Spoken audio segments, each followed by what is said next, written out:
ગયા લેક્ચરમાં આપણે થિયરી જોયા પછી રોકડ પ્રવાહપત્રકની થિયરીનો અભ્યાસ કર્યા પછી હવે આપણે દાખલા નંબર 18 જે 18નો દાખલો રોકાણ પ્રવૃત્તિનો આપેલો છે એની ગણતરી કેમ કરવી એના પહેલા તમારે રોકાણ પ્રવૃત્તિનું લિસ્ટ પાકું કરી લેવાની જરૂર છે. તેમાં ત્રણ જ વિગત આવતી હતી: બિનચાલુ મિલકતોની ખરીદી વેચાણ, બિનચાલુ રોકાણોની ખરીદી વેચાણ અને ડિવિડન્ડ વ્યાજ અને ભાડું મળ્યું. આ ત્રણ જ વિગત આવતી હતી. તો દાખલા નંબર 18 ની રકમ આપેલી છે ફક્ત રોકાણ પ્રવૃત્તિ. તો આ દાખલાનો આન્સર કેવી રીતે ગણવો? બે કોલમ કરવી પડે આપણે, વિગત અને બીજી કોલમ કરી નાખું રકમ. આ કોલમ આપણે બે જ કોલમ કરવાની. રોકાણ પ્રવૃત્તિ હોય કે નાણાકીય પ્રવૃત્તિ, એમાં બે જ કોલમ કરવાની. તો શેની ગણતરી કરવી છે? તો રોકાણ પ્રવૃત્તિમાંથી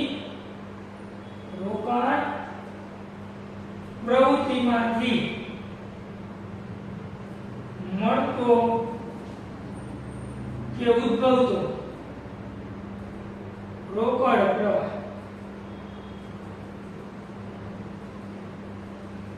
ની ગણતરી.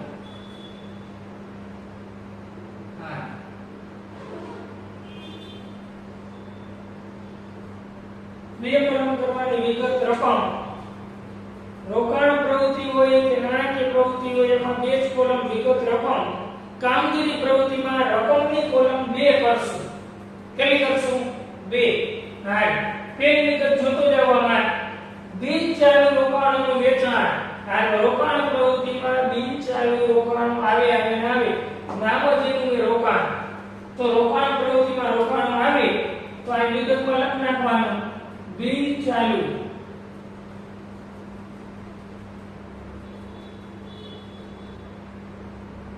રોકાણ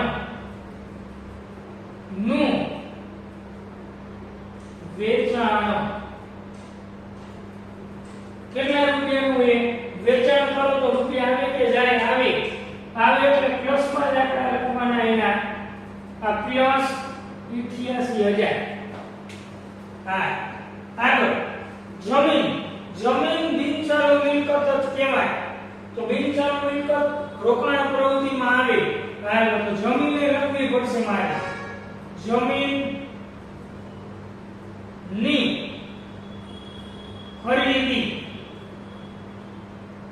ખરીદી રૂપિયા આવે કે જાય? ખરીદી કરો તો રૂપિયા જાય. જમીન આવે પણ રૂપિયા જાય. આપણે રોકડ પ્રવાહ ભણી તો રોકડા જાય. તો જાય તો માઈનસ માં લખું. માઈનસ એટલે કૌંસમાં 1,48,000 માઈનસ.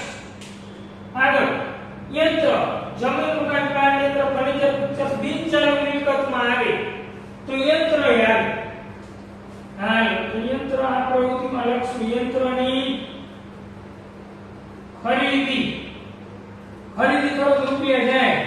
98,000 માઈનસ 98,000 રૂપિયા ગયા.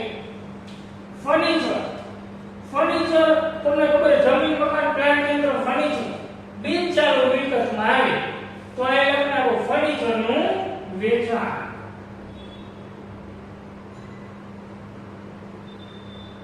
રોકાણ પ્રવૃત્તિમાં બધી જ મિલકતો આવે. ફર્નિચરનું વેચાણ 45,000 રૂપિયા આવશે. વેચવાથી રૂપિયા આવે એટલે પ્લસમાં લેખા છે. ડિવિડન્ડ. તો ત્રીજી વિગત હતી રોકાણ પ્રવૃત્તિના લિસ્ટની. ડિવિડન્ડ વ્યાજ ભાડું મળ્યું એ ત્રીજી વિગત હતી. મળ્યું શબ્દ હોવો જોઈએ. મળ્યું શબ્દ છે આ. તો લખી નાખું અહીંયા ડિવિડન્ડ મળ્યું. મળવાથી રૂપિયા આવે. ડિવિડન્ડ મળ્યું રૂપિયા આવે 40,000. આગળ પાઘડીના ચૂકવ્યા. પાઘડી બિનચાલુ અદ્રશ્ય મિલકત કહેવાય. પાઘડી પેટર્ન ટ્રેડમાં કોપીરાઈટ આવે. હાલો લખી નાખો પાઘડીના ચૂકવ્યા.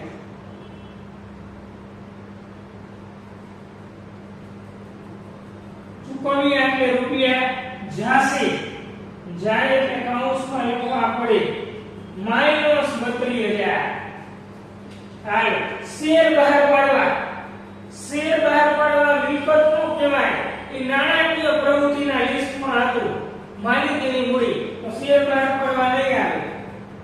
ડિબેન્ચર પરત કર્યા એ નાણાકીય પ્રવૃત્તિમાં આવે, ડિબેન્ચર પરત કરીએ નહીં આવે. અને લોન લીધી એ નાણાકીય પ્રવૃત્તિમાં આવે એટલે એ નહીં આવે. તો બસ આટલી રકમના સરવાળા બાદબાકી કરી નાખી. આ બધાનો સરવાળા બાદબાકી કરી નાખી એટલે જવાબ તમને જડી જશે.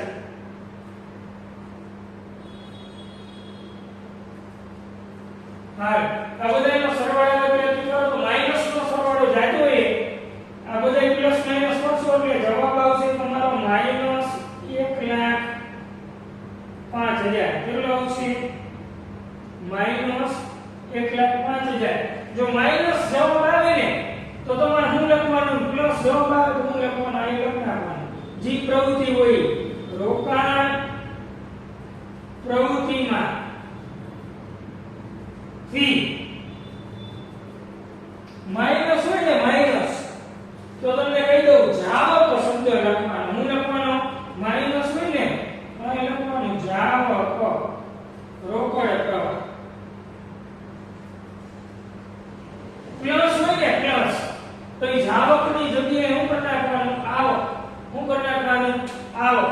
અને આ ત્રણેય વિગત આવી નહોતી ને એની દાખલો પૂરો થાય ને નીચે નોંધ લખવી, એ નોંધ લખી દઉં. નોંધ લખી દે ત્રણેય વિગત આવી નહોતી તો પેલું શેર બહાર પાડીએ.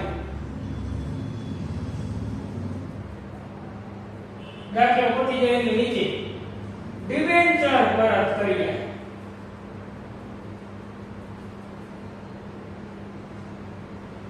અને લોન લીધી એ કઈ પ્રવૃત્તિની વિગત કહેવાય? અન્ય પ્રવૃત્તિ લખું. અન્ય પ્રવૃત્તિની વિગત. અન્ય પ્રવૃત્તિ કૌંસમાં આપણે ખબર છે કઈ પ્રવૃત્તિ કહેવાય? નાણાકીય. નો લખો તો ચાલે. અન્ય પ્રવૃત્તિની વિગત. વિગતો હોવાથી નોંધ ન થાય. હા, યાદ રાખજો. આ શેર બહાર પડ્યા, ડિબેન્ચર પરત કર્યા, લોન લીધી, આ બધી મિલકત લેવા બાજુની વિગત છે. આ મિલકતો છે. પછી આ મૂડી દેવા બાજુ વાળો. એવી રીતે તમે યાદ રાખી શકો. રોકાણ પ્રવૃત્તિમાં ફક્ત અને ફક્ત તમને કીધું મિલકતો આવે, મિલકતો રોકાણ અને ડિવિડન્ડ વ્યાજ અને ભાડું મળ્યું શબ્દ આવે. તો આ દાખલા નંબર આપણો 18 નો આન્સર હતો. 18 નો આન્સર. રેડી? તો હવે આપણે ફક્ત અને ફક્ત રોકાણ પ્રવૃત્તિની વિગતનો દાખલો ગણેલો છે. તો હવે આના પછીના વિડિયોમાં આપણે દાખલા નંબર 19 ની ચર્ચા કરશું. દાખલા નંબર 19 ની ચર્ચા કરશું પણ આના પછીના વિડિયોમાં